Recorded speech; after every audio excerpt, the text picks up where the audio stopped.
you, Mr Speaker. Honourable Trevor Mello. Mr Speaker, I'd like to start off by repeating my comments on the previous bill as to what I consider the inappropriateness of bringing very controversial Labor legislation to the House at this time. I think it shows a lack of taste and lack of judgment on the part of the Minister, and what it means is that the debate, and I hope it was unthinking rather than deliberate, but what it means is that the debate on something which is quite controversial must inevitably be stifled.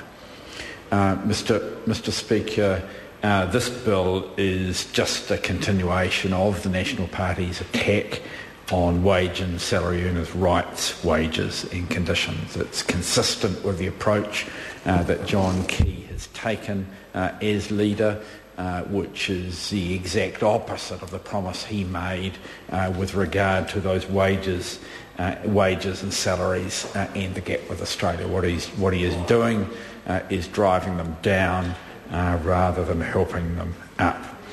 Most of the amendments are unfair, they are very unbalanced, they're absolutely unnecessary, and they're ideological.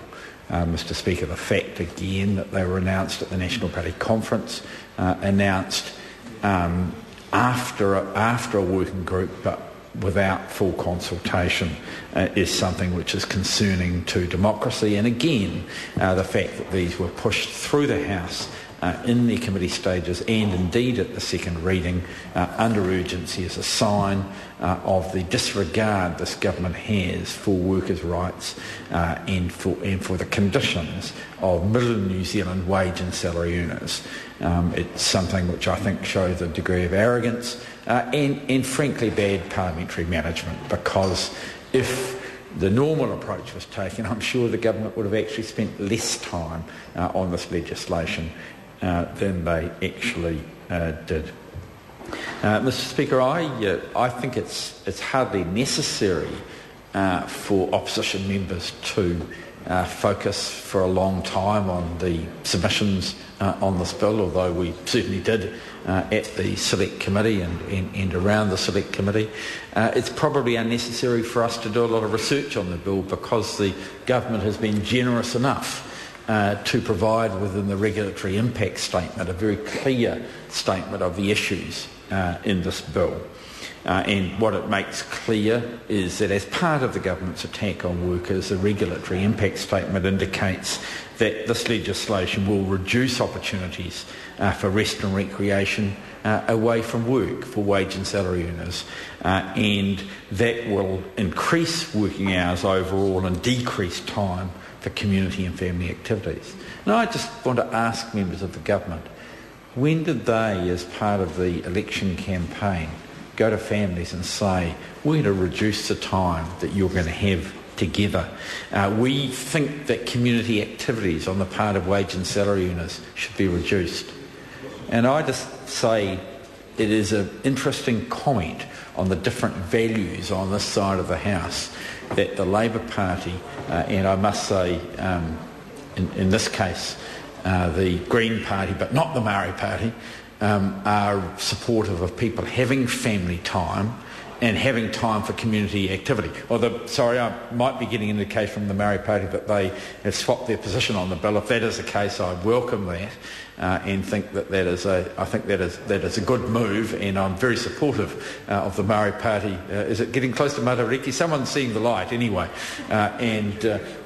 Sorry? Oh, it's exactly the opposite time of the year, but maybe we're heading towards June, and the light is being seen by the Maori Party, and I think that is something which is good. The regulatory impact statement indicates that the bill may negatively impact on health and safety. It will increase risk of fatigue, stress-related illness, and could lead to increased sick leave. And just so to members opposite, do they not understand that having workers that have proper holidays, that when they have the flu, have the ability to take a break, to take a day off, not to have to line up at the doctor for a certificate for that one day off, means that those workers are likely to be much more productive and to suffer a lot less from the long-term fatigue, which is one of the barriers to increased productivity in New Zealand. Because people of fatigue can often do rote jobs pretty well, and even when they're really tired. But if they want to think about ways of making their jobs more productive, they cannot be in a state of fatigue because their judgment goes. The regulatory impact statement makes it clear that this will negatively impact on groups of workers who are already disadvantaged in the labour market. For example, women, low-paid workers, youth, Maori and Pacific peoples. And I'm very pleased that the Maori Party has seen that part of the legislation, seen who is badly impacted. Even the government says that Maori and Pacific peoples are to be more adversely affected than others. It makes it clear that the gap between genders will be increased, and if it were some other time, I would focus on the role of the Minister of Women's Affairs in this and the way that no attention has been paid to it. What it indicates is that, especially for small businesses, it will impact on workplaces' budgeting, financial management, if they haven't planned for the additional payments which may result from this legislation. And what it also indicates is that there's a likelihood of an increase in the disputes between employers and employees. For example, around the payment for cashed-up holidays, whether the agreements are genuine, and if an employee believes their request has been unfairly declined. And I think it's fair to say that the last thing members on this side of the House want to have is legislation introduced to the House or passed by the House, which is likely to increase these disputes. Mr. Speaker, the idea of so soon after getting to the point where we have 4 weeks annual leave a year, it is very, very backward to put 1 week up to sale. It is something which people who are desperate for cash, people who are very low income workers will no doubt take advantage of. People who probably most need to spend time with their families or lose the time with their families as a result of this legislation. And it comes as no surprise that Roger Douglas is a keen supporter of it, along with the National Party. Roger Douglas, I think, along with John Key, deep in his heart, doesn't believe anymore in workers having holidays at all.